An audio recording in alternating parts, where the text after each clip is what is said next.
Ever since I've gotten kind of interested in cameras and started doing this kind of YouTube thing and filming stuff and taking pictures and things like that, I've really been more and more interested in small cameras.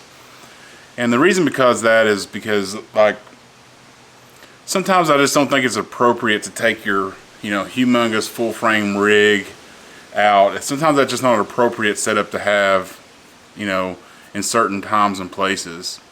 So I've always been on the lookout and always been enamored with just kind of a small setup to take with you. People will call it a travel camera, but I say it's just a camera to take with you when you don't want a humongous rig. So the camera that I've been using lately is this Fuji XS10. And I've just really grown to love this camera over time. However, it has been kind of frustrating me lately. And the main thing about it is the autofocus. You really can't just trust the video autofocus very good at all. It'll hunt on you. And even in photos, I take the face and eye auto detect off most of the time and just move the square around with the joystick in the back. And then also with this camera, usually I'll take my Sony camera with me, I'll take my Fuji camera with me. I have to carry two battery chargers. So it kind of becomes a pain in the butt when you're, going around with all these different things, So I kind of wanted to narrow that down, but of course the APS-C from Sony really doesn't interest me at all. They just seem to be lacking in features. But enter this, the A7c. And what the A7c is a super duper compact full frame camera. And I've really been interested in this one for a long time because, I had the A7 III. I thought it was a great camera. It just didn't have a flip screen. And this, for better or for worse, is an A7 III with better autofocus and a flip screen. So I'm really kind of interested to see how this will compare to this. As kind of my travel camera, I guess you would say, or a camera that I can take with me and be a little bit more inconspicuous, which is really the purpose of a smaller camera, if you ask me. When I first took this thing out of the box, the first thing I noticed is these little dangly things. They didn't even change those from the A7 III, which is crazy. I mean, these things suck. That would have been so easy to upgrade, just those little camera strap things, but they didn't, so they rattling around. But other than that, though, the main thing about this camera is like really small. I mean, super small. And I was really surprised when I took it out of the box, just how small it was. Like, living in Stillwater, Oklahoma, you just don't get to, go out to your local camera store and test some of these cameras out. But I kind of wanted to test it against, put some of these lenses on that I would use in a travel situation and see kind of what they feel like. So here's the A7c with the 20mm 1.8. That's starting to feel a little bit front heavy with it, especially with the ND filter on there. And that grip is just, it is just too small. I mean,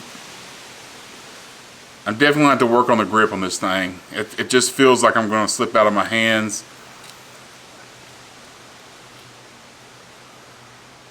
Yeah, I don't know if that grip's going to work at all.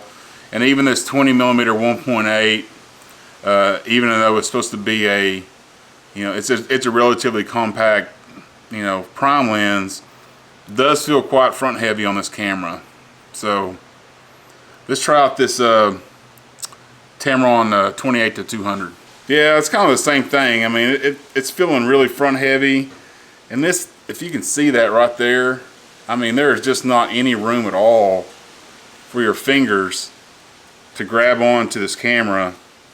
And I got a cage order for it, and hopefully that'll help solve some of that, because I think over a long-term use, this just is not going to cut it. When you compare it to the grip of this, which is really deep, let's see if I can put them up here side by side. If you compare it to the grip of this Fuji XS10, this grip is much deeper. Even though the battery's smaller, the grip's much deeper. And the grip on the A7c is just really shallow, not very comfortable. So I'm definitely probably gonna have to get a cage for this to see if that'll help with the grip situation, because I just don't think that's just not going to work. Mainly because the lenses are going to be heavier. And like I say, the XS10, it's much deeper, and you get a bigger lens on that, you can kind of balance it better because the grip's deeper, even bigger lenses. Now this is just a 16 2.8, but I mean, it feels like a little toy on there. But yeah, the grip's much better on the XS10. Now I could do a lot of testing on the autofocus and stuff. We'll just do a quick test side by side with these two and see what they look like. But I can go ahead and tell you right now that the autofocus on the A7C is going to be much better than the Fuji XS10. That's just the way it's going to be. There's nothing that's going to change that. I mean, but we're going to throw them both up in just a standard profile and see what they look like. So here's what they both look like. It's about as close as I can get. I have the 16 2.8 on the Fuji, and I have the 16 1.4 Sigma on the Sony. I don't know which one's going to look better. I mean, I can do the autofocus test, and I can already see the Fuji's plumb lost me. Sony's right on my eye. Ain't no problem. I mean, I'm not even doing anything. I can already tell. The Sony hadn't lost me in not even a second. Let's put on some sunglasses and see what happens. And this is the biggest difference. Whenever I'm out and about doing things, you know, stuff, most of the time I like to wear sunglasses. And I found the Fuji, it just automatically, you can't wear sunglasses with a Fuji. I mean, you just can't. It loses you straight away. So we put them on. Of course, I can't see the screen on the Sony because it has you can't see it with polarized. And the Fuji's actually got me a little bit.